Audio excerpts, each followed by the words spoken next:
안녕하세요. 계속해서 저희 민수기 16장 공부하도록 하겠습니다. 이번 시간에는 12절부터 끝까지 50절까지 살펴보도록 하겠습니다. 먼저 잠깐 기도하겠습니다. 하나님 아버지, 주님께서 저희의 주님이 되어주시고 또 아버지가 되어주셔서 감사드립니다. 주님께서 저희들에게 베풀어 주신 모든 은혜로 인해 감사드립니다. 저희가 주님의 말씀으로 또 저희의 생각을 바르게 씻고 또 저희의 마음을 깨끗이 씻을 수 있도록 주님 도와주시기 원합니다. 예수님의 이름으로 기도드렸습니다. 아멘. 민수기 16장 12절부터 보시면 12절 13절입니다. 모세가 엘리압의 아들들 다단과 아비람을 부르러 사람을 보내었더니 그들이 이르되 우리는 올라가지 아니하리라. 내가 우리를 젖과 꿀이 흐르는 땅에서 데리고 올라와 광야에서 죽이려는 것이 작은 일이기에 오히려 내가 스스로 우리를 다스리는 통치자가 되려 하느냐. 반역한 무리가 하는 말을 한번 잘 보십시오. 이 사람들은 이집트를 젖과 꿀이 흐르는 땅이라고 했습니다. 하지만 이것은 사실이 아니죠. 또한 모세가 광야에서 그들을 죽이려고 한다는 것도 사실이 아니었습니다. 그들은 모세가 자신들의 통치자가 되려 한다고 생각했고 이것을 매우 불쾌하게 여겼습니다. 타락한 인간의 본성은 누군가의 통치를 받고 싶어 하지 않죠. 그래서 아버지나 어머니나 아니면 선생님이나 경찰이나 또 목사의 말도 들으려고 하지 않는 거죠. 14절 이뿐 아니라 내가 우리를 젖과 꿀이 흐르는 땅으로 데리고 들어가지도 아니하고 밭과 포도원도 우리에게 상속물로 주지 아니하였으니 내가 이 사람들의 눈을 빼렸냐. 우리는 올라가지 아니하리라 하니라. 모세는 그들을 젖과 꿀이 흐르는 땅으로 데려가려고 하고 있죠. 문제는 그들이 모세의 인도를 거부하면서 모세가 그들을 그리 데려가지 못하게 막고 있다는 겁니다. 이 사람들은요, 모세에게 우리를 젖과 꿀이 흐르는 땅으로 인도한다고 해놓고 왜 인도하지 않느냐 이렇게 따지고 있지만 사실 모세가 이스라엘 백성을 젖과 꿀이 흐르는 땅으로 인도하지 못하도록 막는 것은 그들 자신이었던 거죠.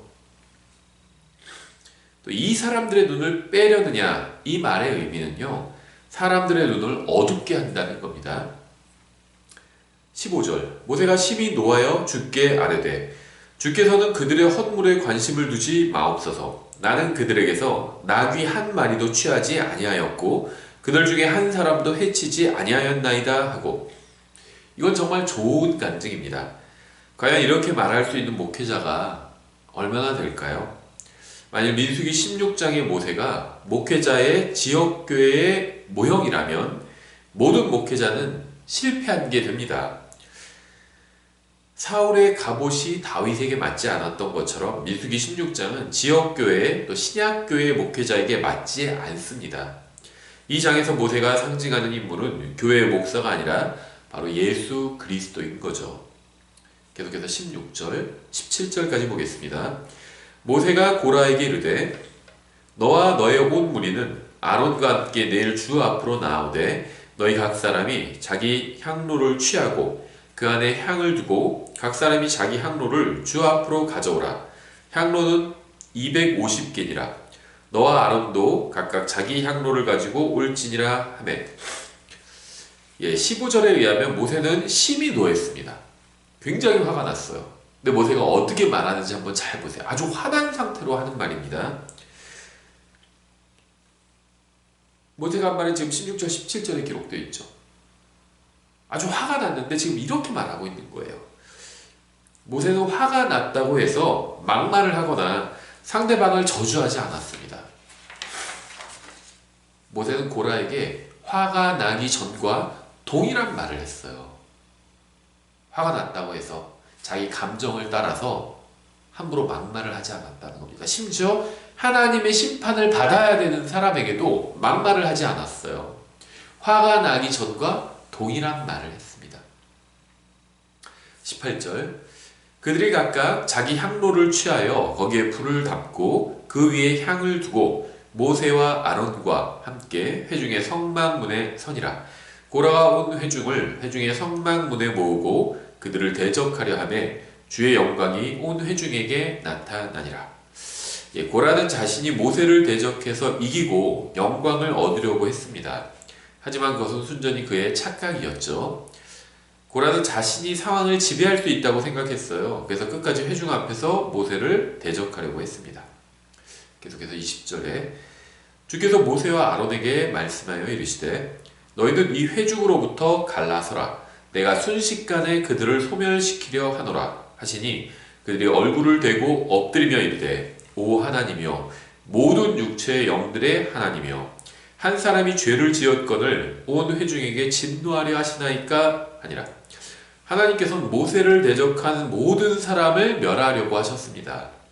만약 주님께서 우리의 원수를 멸하려고 하신다면 우리는 좋아하겠죠. 속으로 겉으로는 막 걱정해 주는 척해도 속으로는 좋아하겠죠. 하지만 모세는 그렇지 않았습니다. 원수에게도 진심이었어요. 진실한 마음을 가지고 원수도 대했다는 겁니다. 모세는 정말 선한 사람이었어요. 한 사람이 죄를 지었거늘 온 회중에게 진노하려 하시나이까. 아주 의미심장한 말이죠. 죄는 한 사람이 지었습니다. 온 세상, 온 회중이 하나님의 진노를 받아야 한다면 그것은 좀 잘못된 게 아닙니까? 이렇게 옳고 그름에 관해서 주님께 항변하고 있는 거죠. 아담 한 사람으로 인해서 온 세상이 지옥에 가게 생겼죠. 그때 이 비슷한 생각을 가지셨던 분이 있습니다. 한 사람이 죄를 지었거늘 온 세상이 하나님의 심판을 받아야 하는가? 아니다.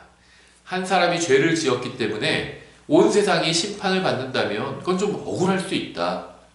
그래서 한 사람이 죄를 지어 모든 사람이 죄인이 된 것 같이 한 사람이 하나님 앞에서 의를 행해서 모든 사람이 하나님 앞에서 의롭게 될 수 있게 해야 되겠다. 이렇게 생각하시고 실천하신 분이 계시죠. 바로 하나님이시지만 사람의 몸으로 이 세상에 오셔서 십자가 위에서 우리의 모든 죄값을 갚아주신 예수 그리스도입니다.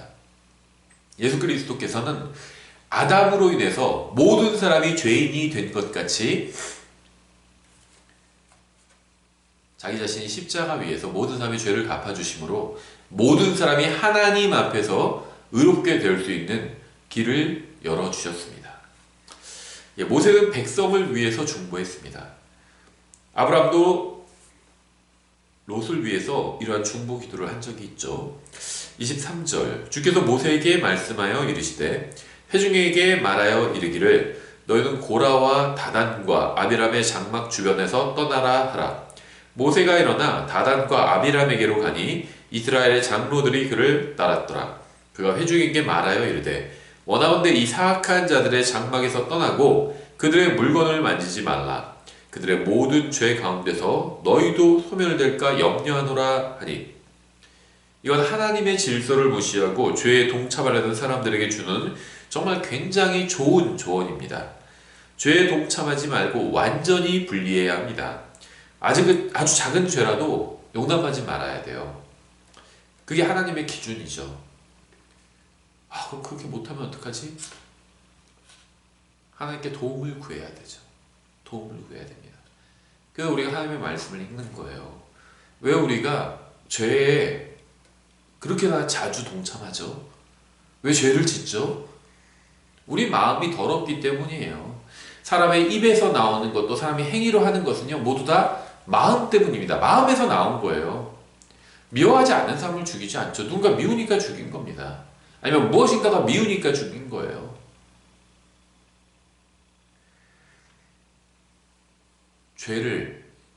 이 죄로 더러워진 마음을 씻기 위해서 하나님의 말씀을 읽는 거죠. 잘 못하겠거든 하나님의 말씀을 읽으면서 하나님께 도움을 구하면 됩니다. 그렇죠? 그럼 하나님께서 도와주실 거예요. 하나님, 죄로 더러워진 제 마음을 씻을 수 있도록 도와주십시오. 저의 마음이 자꾸 죄에게로 달려갑니다. 주님께서 도와주십시오. 그리고 하나님의 말씀을 읽으면서 마음을 씻는다면 마음이 하나님을 향하게 될 겁니다.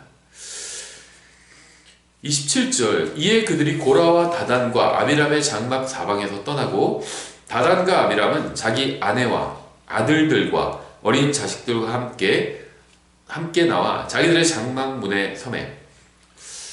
가정을 인도하는 사람이 하나님을 대적한다는 것은 정말 슬픈 일입니다. 어린 자녀들을 위해서라도 하나님을 대적하지 말고 하나님을 위해서 살아야 합니다. 이것이 아이들을 진정으로 사랑하는 길이에요. 다단과 아비람의 아내와 아이들은 아버지를 신실하게 따랐어요. 그렇죠. 하지만 그들의 남편이자 아버지인 다단과 아비람은 하나님을 대적했기 때문에 남편과 아버지를 신실하게 따랐던 여자와 아이들은 결국 멸망했습니다. 여러분의 아내가 여러분을 따르고 아이들이 여러분을 따른다면 그건 정말 큰 축복이죠. 아내가 남편을 따르지 않고요, 아이들이 아버지를 따르지 않는 경우도 굉장히 많아요. 근데 아내가 남편을 지지하고 따르고요, 아이들도 아버지를 따른다면 그건 정말 그 가정에는 복이 있죠. 너무나도 행복한 일입니다. 그것은. 근데 여러분을 따르는 그 소중한 혼에 대한 책임감을 가지고 하나님의 편에 서야 합니다. 나의 가족이 가장인 나를 따르고 있는데 내가 잘못된 일을 행한다면 나의 가족도 잘못된 길로 가게 되겠죠. 가장의 무게는 더 무거운 겁니다. 마치 교회의 인도자인 목사의 무게가 더 무거운 것처럼, 목사의 어깨가 더 무거운 것처럼 가장의 책임도 무거운 겁니다. 자신이 아이들을 인도하는, 다른 사람들을 인도하는 위치에 선 사람이라면 하나님 앞에서 내가 정말 바른 길을 가고 있는지 하나님의 말씀으로 항상 확인을 해야 되겠죠. 하나님을 따르는 남편과 아버지를 둔 여자와 아이들은요, 자신이 얼마나 큰 은혜를 받았는지 알아야 합니다. 남편이자 아버지인 한 가정의 가장이 하나님을 믿고 그분의 말씀에 순종하는 삶을 추구하고 방탕하지 않고 술이나 담배에 자신을 내어주지 않는 것은 정말 엄청나게 큰 축복입니다. 이러한 남편을 둔 여자와 이러한 아버지를 둔 아이들은 마땅히 주님께 감사를 드려야 합니다. 이 세상에는 가정을 파멸로 이끄는 아버지들도 많이 있어요. 그런 아버지가 되지 않도록 주의해야 합니다. 가정을 참된 구원자에게로 인도하고 영원한 생명으로 인도하고 진리의 말씀으로 인도하는 아버지가 되시기를 바랍니다. 그러면 여러분의 아내와 아이들은 영원히 여러분에게 감사할 겁니다. 28절 모세가 이르되 주께서 나를 보내사 이 모든 일을 행하게 하신 것을 너희가 이로써 알지니 나는 내 생각대로 그것을 행하지 아니하였느니라. 모세를 대적할 고라 일당을 멸하는 것은 모세의 생각이 아니라 주님의 생각이었죠. 계속해서 29절 만일 이 사람들이 모든 사람이 죽는 공통 죽음으로 죽거나 혹은 모든 사람이 믿는 징벌로 징벌을 받으면 주께서 나를 보내지 아니하셨느니라. 그러나 만일 주께서 새 일을 행하사 땅이 자기 입을 벌려 그들과 그들에게 속한 모든 것을 삼켜 그들이 산채로 구덩이에 들어가게 하시면 이 사람들이 주를 경노하게 하였음을 너희가 깨달으리라 하니라.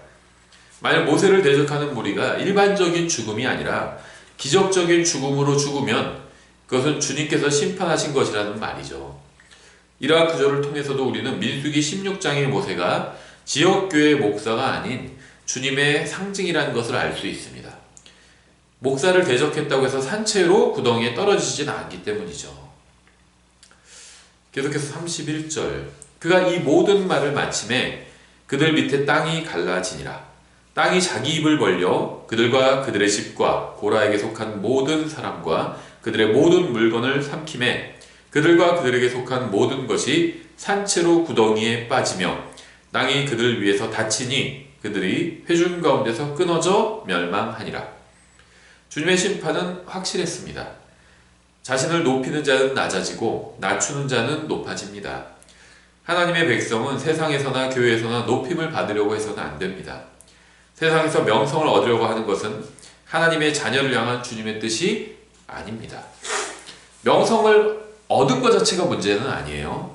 하나님의 말씀으로 정직하게 살고요. 열심히 일했고요. 열심을 다했고 최선을 다했더니 세상에서 명성을 얻게 되었어요. 그건 잘못된 게 아닙니다. 하지만 명성을 얻으려는 것, 세상에서 명성을 얻고 세상에서 높임을 받으려고 하는 마음은 하나님 앞에서 잘못된 마음이라는 겁니다. 열심히 일했더니 돈을 많이 벌게 되었어요. 그건 잘못된 게 아니죠. 돈을 사랑하는 마음, 그것이 하나님 앞에서 잘못된 마음인 것과 같은 것이죠. 34절 계속해서 그들 주위에 있던 온 이스라엘이 그들의 부르짖음을 듣고 도망하였으니 이는 그들이 이르기를 땅이 우리도 삼킬까 두렵다 하였기 때문이라. 주로부터 불이 나와 향을 들인 250명을 소멸시켰더라. 고라와 다단과 아비람의 가족은 땅속으로 들어가 버렸고 반역에 참여했던 다른 250명을 불로 소멸시켰습니다. 불로 소멸되었어요. 250명이. 36절부터 38절까지 보겠습니다. 주께서 모세에게 말씀하여 이르시되 제사장 아론의 아들 엘르아살에게 명령하여 그가 불 붙는 것 중에서 향로들을 취하게 하고 너는 그 불을 저쪽으로 흩을지니 그것들이 거룩하게 되었느니라. 이 죄인들의 향로들이 그들의 혼을 대적하였은즉 사람들이 그것들을 취해 제단에 덮개로 쓸 넓은 판들을 만들게 하라. 그들이 그것들을 주 앞에 드렸으므로 그것들이 거룩하게 되었으니 그것들이 이스라엘 자손에게 표적이 되리라 하시니라. 주님을 대적한 사람들은 거룩하지 않았지만 그들을 멸한 주님의 불은 거룩했습니다. 죄를 지은 사람은 잘못한 것이지만 죄를 벌하는 주님의 방법과 그 도구는 거룩할 수 있다는 거죠. 그래서 그들이 가지고 있던 향로들을 다시 주님께서 취하신 것입니다. 39절 제사장 엘르아살이 불탄 자들이 향을 드릴 때 사용한 놋 향로들을 취하여 제단의 덮개로 쓸 넓은 판들을 만들어 이스라엘 자손에게 기념물이 되게 하였으니 이것은 아론의 씨가 아닌 낯선 자는 주 앞에 향을 드리러 가까이 오지 못하게 하려 함이며 또 그가 고라와 그의 무리같이 되지 않게 하려 함이더라. 주께서 모세의 손으로 그에게 말씀하신 것과 같이 되었더라. 고라의 무리는 자신들도 모세와 아론이 하는 일을 할 수 있다고 주장했지만 하나님께서는 그들의 주장은 주님의 말씀에 근거한 것이 아님을 아주 분명하게 보여주셨죠. 신앙생활이나 주님의 사역은 자기 생각대로 하는 것이 아니라 반드시 주님의 말씀대로 해야 합니다. 그래서 성경을 읽어야 되는 거예요. 성경을 읽고 하나님께서 원하시는 것이 무엇인지, 하나님을 기쁘시게 하는 것이 무엇인지 알아야 합니다. 자기 마음대로 생활하는 것은 신앙생활이 아니에요. 교회에 와서 자기 마음대로 행하는 것은 그건 신앙생활이 아닙니다. 그건 종교생활이에요. 아무리 바른 성경을 믿고 바른 교리를 가르치는 교회를 할지라도 자기 마음대로 행하는 것은 그건 신앙생활이 아니라는 겁니다. 하나님의 말씀대로 행해야 돼요. 그것이 진정한 믿음생활이고 신앙생활인 겁니다. 41절 그러나 다음날 이스라엘 자손의 온 회중이 모세와 아론에게 불평하여 이르되 너희가 주의 백성을 죽였도다 하고 참 불이 하늘에서 내려와서 반역자들을 태웠습니다. 사람들은 그것을 보고 도망쳤어요. 그런데 이제 와서 모세가 반역자들을 죽였다고 원망하고 있죠. 너무 어거지죠. 열왕기상 18장에서도 비슷한 일이 일어난 적이 있죠. 열왕기상 18장 30절부터 39절 좀 긴데요. 이해를 위해서 제가 읽어보겠습니다. 내용은 어렵지 않아요. 이야기처럼 쉽게 들을 수 있어요. 열왕기상 18장 30절 엘리야가 온 백성에게 이르되 내게로 가까이 오라 하니 온 백성이 그에게로 가까이 오매 그가 무너진 주의 제단을 보수하고 야곱의 아들들의 지파들 수에 따라 12돌을 취하였는데 이 야곱은 전에 주의 말씀이 임하여 이르시기를 이스라엘이 내 이름이 되리라 하신 자더라. 그가 주의 이름으로 그 돌들로 제단을 쌓고 또 주의 제단에 이세아 분량의 씨를 담을 만한 크기의 도랑을 만들며 또 나무를 정돈하고 수소를 여러 조각으로 잘라 나무 위에 놓고 이르되 통넷에 물을 채우다가 태우는 희생물과 나무 위에 부으라 하니라. 또 그가 이르되 두 번째 그리하라 하니 그들이 두 번째 그리하고 또 그가 이르되 세 번째 그리하라 하니 그들이 세 번째 그리하매 물이 제단 주위에 돌아가며 흐르더라. 그가 도랑에도 물을 가득 채웠더라. 저녁 희생물을 드릴 때 대언자 엘리야가 가까이 가서 이르되 주 곧 아브라함과 이삭과 이스라엘의 하나님이요 주께서 이스라엘 안에서 하나님이신 것과 내가 주의 종인 것을 내가 주의 말씀대로 이 모든 일을 행한 것을 저들이 이날 알게 하소서. 오 주여 내 말을 들으소서. 내 말을 들으사 주께서 주 하나님이신 것과 또 주께서 그들의 마음을 다시 돌이키신 것을 이 백성이 알게 하소서 하매 이에 주의 불이 내려와서 태우는 생물과 나무와 돌들과 흙을 태우고 또 도랑에 물을 핥음으로 온 백성이 그것을 보고는 얼굴을 대고 엎드려 이르되 주 그분은 하나님이시로다 주 그분은 하나님이시로다 하니라. 열왕기하에서 사람들은 하늘에서 내려온 불을 보고 하나님께서 일하신 것을 인정했습니다. 하지만 민수기 16장에서 사람들은 하늘에서 내려온 불을 보고도 주님을 인정하지 않았어요. 민수기에서 사람들은 고라의 그 무리가 산채로 지옥으로 들어가고 하늘에서 불이 나와 반역자들을 멸하는 것을 보고도 마음을 바꾸지 않았습니다. 그들은 증거가 없어서 하나님을 찾지 못한 것이 아니라 마음이 잘못되었기 때문에 하나님을 찾지 못한 것이었어요. 하나님을 찾고자 하는 마음이 없다면 아무리 대단한 기적을 봐도 소용이 없습니다. 문제는 언제나 마음에 있다는 것을 알아야 합니다. 하나님 앞에서 겸손한 마음을 갖고 그분을 찾고 자신의 죄를 인정하고 용서를 구하면 하나씩 바뀌게 될 겁니다. 42절부터 50절 끝까지 읽겠습니다. 회중이 모여 모세와 아론을 대적할 때 회중의 성막 쪽을 바라보니 보라 구름이 그것을 덮고 주의 영광이 나타났더라. 모세와 아론은 회중의 성막 앞에 이르렀더라. 주께서 모세에게 말씀하여 이르시되 너희는 이 회중 가운데서 일어나 떠나라. 내가 순식간에 그들을 소멸시키려 하노라 하시매 그들이 얼굴을 대고 엎드리니라. 모세가 아론에게 이르되 향로를 취해 제단으로부터 불을 그 안에 담고 그 위에 향을 놓고 급히 회중에게로 가서 그들을 위하여 속죄하라. 주로부터 진노가 나갔으므로 재앙이 시작되었느니라 하니 아론이 모세가 명령한 대로 향로를 취해 회중의 한가운데로 달려간즉 보라 백성 가운데서 재앙이 시작되었더라. 그가 향을 놓고 백성을 위하여 속죄하고 죽은 자들과 산 자들 사이에 서니 죽은 자들과 산 자들 사이에 섰습니다. 재앙이 그치니라. 이제 고라의 일로 죽은 자들 외에 재앙으로 죽은 자가 14,700명이었다. 불평해서 죽은 거예요. 불평해서. 아론이 회중의 성막 문으로 모세에게로 돌아오니라. 재앙이 그쳤더라. 모세가 가지고 있던 마음은 주님의 양떼를 돌보는 사역자가 가지고 있어야 할 마음, 바로 그 마음이었죠. 모세가 산자와 죽은 자들 사이에 섰다는 것도 그가 예수 그리스도의 모형임을 보여주는 말씀이죠. 모세가 쓴 게 아니라 아론이 산자와 죽은 자들 가운데 섰죠. 당연히 아론도 예수 그리스도의 모형이죠.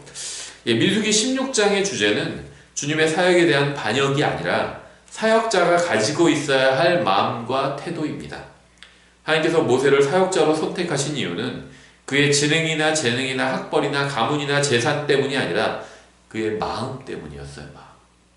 그리고 주님께서는 지금도 이런 마음을 가진 사람, 하나님께 가까이 나온 사람을 찾고 계십니다.